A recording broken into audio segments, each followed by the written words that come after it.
Welcome everyone. Welcome everyone. Welcome everyone to another Ref Brandon and the Todd Family YouTube video. Wherever you are, whatever you may be doing, thank you so much for making Ref Brandon and the Todd Family a part of your day.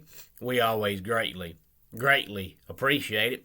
If you follow the channel, then you know this past Thursday I did one of what I hope to be 3 or 4 short little NASCAR conversations about different things up until the season starts, since the Daytona 500 is only a little more than a month away. And when I did the video, I said I would try to have 3 or 4 more conversations about NASCAR before the season gets here. And one of them, of course, will be my prediction on who will win the championship this year. But I figured, since I did a NASCAR conversation last week and I have not done one yet this week, and as of right now I don't have one planned for the rest of this week. I pretty much already know what I'm going to talk about, hopefully every day for the rest of the week. So I figured this week's top 10 countdown would be NASCAR related. Now, if you're a NASCAR fan, especially if you're a long-time NASCAR fan, you're probably going to recognize every name on this list. But I figured, since the season is right around the corner, we would do NASCAR top 10 all-time wins leaders. Now, I'm just talking about the Cup Series, and the reason why I do it that way is because, first of all, back in the day when NASCAR first started, you didn't have trucks, and you didn't have what is now the Xfinity Series, but it was the Busch Series, and then it was the Nationwide Series, and now it's the Xfinity Series. So it used to be all you had was the Cup Series. So it wouldn't be fair to take the modern day drivers and throw in their Cup wins and the truck wins and the Xfinity wins when you can't do it to the old drivers, because they didn't have that option. So this is only in the Cup Series, and it's top 10 all-time NASCAR Cup Series wins leaders. And a couple of guys that are on this list are still racing. Number 10 on the list is Kevin Harvick. Now, he's got 58 career wins, and of course he is 46 years old, which is not old, but in the world of NASCAR, that's old. The majority of drivers, by the time they get to 44, 45 years old, have slowed down. Jimmie Johnson and Kevin Harvick are pretty much almost the exact same age, and Jimmie Johnson retired a couple of years ago. Most NASCAR drivers just don't drive until they're 48, 49 years old, and 50 years old. If you do, it's you come out of retirement for a one-off deal at Daytona or Talladega or something like that, because I don't know if your reflexes just slow down or what the reason is, but if you look over the history of time and look at numbers and compare what they did in their younger days to their older days, the majority of drivers, once they hit their mid-40s, for whatever reason, they just slow down, which is the reason why last year I predicted Kevin Harvick would win the championship and retire, because I thought, well, he's 46 years old. If he wins the title, he's old enough to hang it up. But he's still out there, and a lot of people think this could be his final year. But we'll talk more about that coming up here in a week or so when I do another early season NASCAR preview. But 58 career wins is a lot. It puts him 10th all time. And you got to look, when Kevin Harvick first broke into the Cup Series, as much as I can't stand him and despise him, you know by now on this channel that I call things like I see it, whether I like somebody or not. I don't have a problem being honest, whether I like the people or the team or not. And I've never liked Kevin Harvick. But if you look at his career when he first started, Richard Childress was on the decline, and Kevin Harvick drove that 29 car for a long time, and there was a 4 or 5 year stretch where he would struggle to get in the top 10. And a lot of people thought for years that Kevin Harvick just needs to retire because he's just out there, doing laps. But then all of a sudden, when he left Childress and signed to Stewart-Haas and started driving that 4 car, it became obvious that Kevin Harvick was not the problem. Richard Childress was the problem. So if you look at the early, pretty much half of Kevin Harvick's career, and you look that he has 58 career wins, it makes you wonder, how many career wins would he have if he could have driven for Stewart-Haas his whole career? Or if Richard Childress would have been what it was back in the 80s and early 90s, which is not even close to that now. But still, being in the top 10 is pretty good. Number 9 on the list is the other driver on the list who still races, and that's Kyle Busch, who is 59 career wins, so that's one more than Kevin Harvick, but Harvick is 46 and Kyle Busch is 36. He'll be 37 coming up here in May, so I would say he's probably got at least 8 to 9 more years of full-time racing, maybe more than that, but I'm talking about 8 or 9 years of competitive full-time racing. So with him having 59 career wins now and being 36 years old, almost 37, if he can average 5 wins a year for the next 8 or 9 years, he will end up with 100 career wins, but he's already 9th on the all-time list. And again, this is just the Cup Series. Kyle Busch has way more wins than that if you count what he's done in the Truck Series and the Xfinity Series, but I'm not doing that. I'm just counting the Cup Series. Number 8 on the list is Dale Earnhardt, who won 76 career races.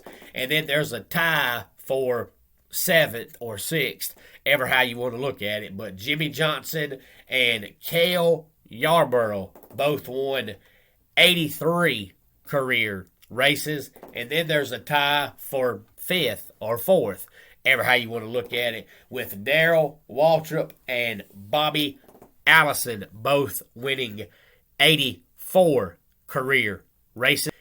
And then number 3 on the list, we have Jeff Gordon, who won 93 career races. And before I give you the top 2, I got to tell you this quick funny story that you may or may not know. It depends on whether or not you're a NASCAR fan. But saying the name Cale Yarborough reminded me of years and years and years and years ago when there was a fight at the racetrack, which is what makes NASCAR NASCAR. You don't see it much anymore. Nowadays, the drivers pretty much keep their helmets on and just push and shove each other. But back in the day, the drivers would actually fight if something didn't go their way and if they thought, you wrecked them. But it was Cale Yarborough and Bobby Allison, I believe, if memory serves me correctly. But it was the funniest thing ever because this was way before I got into NASCAR. I've just seen highlights and seen stories and all that. But I'm pretty sure it was Cale Yarborough and Bobby Allison. And they got into it, and one of them thought the other one wrecked them. And they started fighting, and one of them got the other one in the headlock and just started pounding away on him. And I want to say it was Cale Yarborough that had Bobby Allison in the headlock, but I could be wrong. This was 35, 40, maybe longer than that years ago. But after it happened, Cale Yarborough said, we were talking, and the next thing I know, his head started hitting my fist. And that's just one of the funniest lines in the history of all of sports right there. His head started hitting my fist. But the top 2 on the list, number 2 is David Pearson, who has 105 career wins. And number 1 is, of course, Richard Petty, which is why he's considered by most the king of NASCAR, because he's got 200 exactly, right on the nose, career wins. And that's a record that will never be broken in the history of all of time. That record will never be broken. Now, Kyle Busch will break the record by a long shot if you throw in Xfinity wins and throw in truck wins. But like I said, that really wouldn't be fair. I mean, you got to give Kyle Busch credit for winning that many races, but it wouldn't be fair to say Kyle Busch has the most wins all time when you look at it and you say, okay, that includes Xfinity and that includes trucks And when Richard Petty raced, you didn't have those options. If so, then Richard Petty would have more than 200 career wins. So Kyle Busch will be by far, up and away, not even close, number one on the NASCAR all-time wins list. But Richard Petty is number one on the Cup Series all-time wins list, and it won't be close. If Kyle Busch can keep winning 5 or 6 races a year for the next decade, he'll probably get all the way up to David Pearson in second place at 105, but he still won't get anywhere close to Richard Petty. That's a record that will never be broke, and the reason is NASCAR is just more competitive now than what it used to be. Now, the people that used to watch NASCAR and have decided to stop watching it for whatever reason, even though it's still pretty much the same premise, but they've just, tried to find some whiny butt lame excuse to stop watching it, and they're going to tell you, well, it's not racing anymore. But the fact is, the racing now is much, much, much better than it used to be. And I'm not just talking about cars, because obviously technology gets better, cars get better. I'm talking about the drivers themselves. I can remember when I first started watching NASCAR in 95 or 96, I could sit here every single week, and yeah, I watched it because I enjoyed watching the cars go around the track and race. That's what racing is about. But there was 7 or 8 drivers that were going to win every single week. There was just no questions asked. There was no point discussing it. You pretty much knew that there was 7 or 8 drivers that had a chance to win every week. And only those 7 or 8 drivers had a chance to win. And nobody else was going to win. You didn't know which one of those 7 or 8 drivers was going to win, but you knew one of those drivers was going to win. You knew when you sat back and watched the race that Rick Mast wasn't going to win. Hutch Strickland wasn't going to win. Dave Marcus wasn't going to win. Lake Speed wasn't going to win. Derek Cope wasn't going to win. Ted Musgrave wasn't going to win. Johnny Benson wasn't going to win. And I could go on and on and on through the history of NASCAR naming all those drivers that were just out there pretty much running circles because you knew they weren't going to win. It was going to be one of the big name drivers, and that was it. So back in the day, all those drivers had all those wins because it was pretty much them and 3 or 4 other cars, and that's it. Well, nowadays, every single week, there's a chance of 15, 16, 17 different drivers winning a race. So when you've pretty much doubled the drivers as far as how many have a chance to win, well, everybody's going to have less wins because it's more competitive. So nobody is going to come close to Richard Petty's record because the racing nowadays is just too competitive, and that's the way it should be. Who wants to sit back and watch a race where some driver gets up front and laps the field? That's not racing. Racing is supposed to be 2 drivers side by side or 2 drivers following each other, bumping each other, trying to pass each other. That's racing. One driver getting a 2-lap lead lapping the field is not racing. That's following, and there's a big difference. So if you're new to NASCAR, then you know why these drivers nowadays don't win near as many races as the drivers won back in the day. Because back in the day, it just wasn't near as competitive. I used to watch it every single week, and I could count on my hand every single week how many drivers had a chance to win.